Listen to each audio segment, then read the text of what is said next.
everybody, it's Sue Rose from SueRoseBlog.com, and I'm here today to share with you the best coffee. And it's specifically for camping and being off the grid, perfect, but also even at home.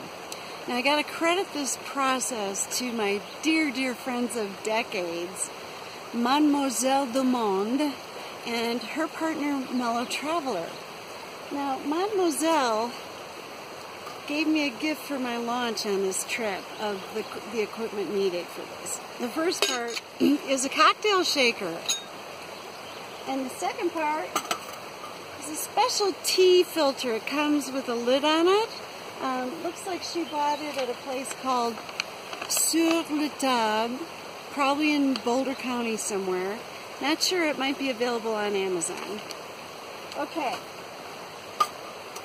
Now, Mellow Traveler explained to me in great detail the concept of good coffee. And he said that if you put the boiling water directly on the grounds, it actually kind of singes the coffee and gives you somewhat acidic burnt flavor. And there's an absolute range of temperature that the water needs to be when you pour it on the grounds, and I forgot what that was, naturally. But you don't need to know that, because what you do is you start by putting your grounds in the shaker.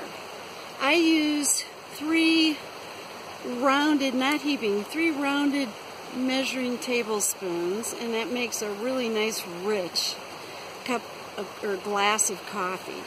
So I've already done that, and then the next trick is to put water, just enough to kind of make a slurry. You kind of swirl it around, and what that's doing is you don't want to put too much. It doesn't have to be cold, but it's not heated yet.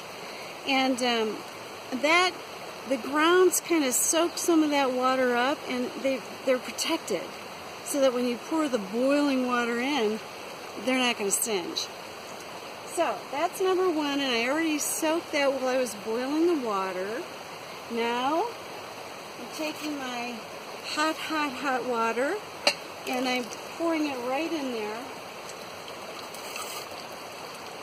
to the point where it'll give me a nice full glass here of coffee. Now we let it kind of steep for a little bit, depending on how strong you like it. I ideally would kind of walk away and do something and let it sit and steep for a while. But since we're talking right now, I'm just going to kind of speed it up a little bit. So it might not be as strong, but that's okay. You take your glass and put a cozy on it, so you don't have any problem holding it, and it also keeps the coffee warmer longer. There's that. Then this beautiful little filter sits perfectly on top of that glass. It also sits perfectly on top of the shaker part.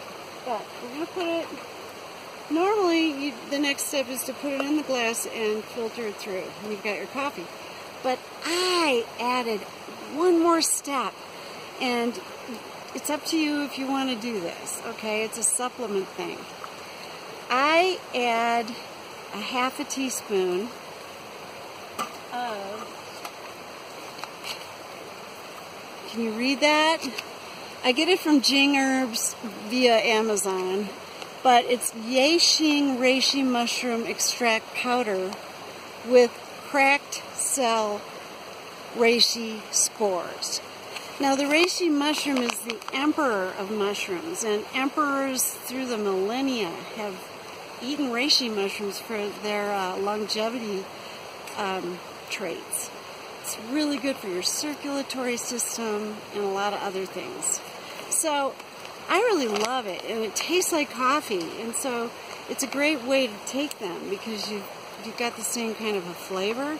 Someday, if I ever quit coffee, I would just switch to reishi mushroom brew. But I love my coffee, and I use organic coffee, and today I used fresh spring water that I gathered myself at the base of the big mountain over here. So what I do is just, I keep this little half teaspoon measuring spoon in the bag so it's always available. And I just put that in the bottom of the dry glass. If you put it in after there's liquid in, it's going to clump, okay? So what I do then is I put your filter on, and I take some kind of a towel because this is hot, and I just put a tiny bit in of the hot coffee, and then normally I would have a spoon. I forgot to bring one down to my shelter here.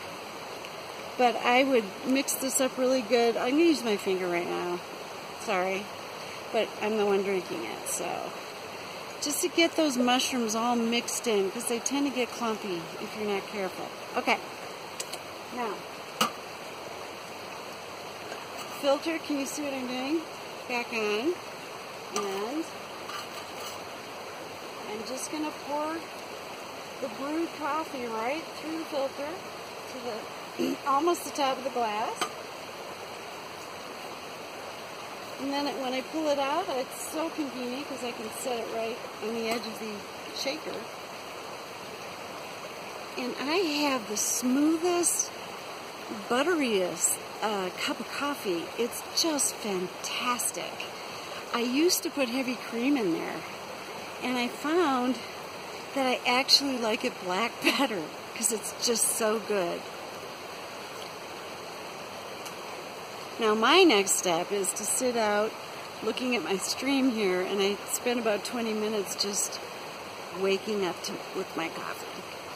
So I hope you'll try this. It's a fabulous way to make coffee. And the cool thing too is the cleanup is extremely easy. So you've got the grounds in this filter, and you just kind of put them inside your garbage bag and bang, bang, bang. And then you just wipe it out with your towel or your paper towel and put that away. And you do the same thing with what's in here.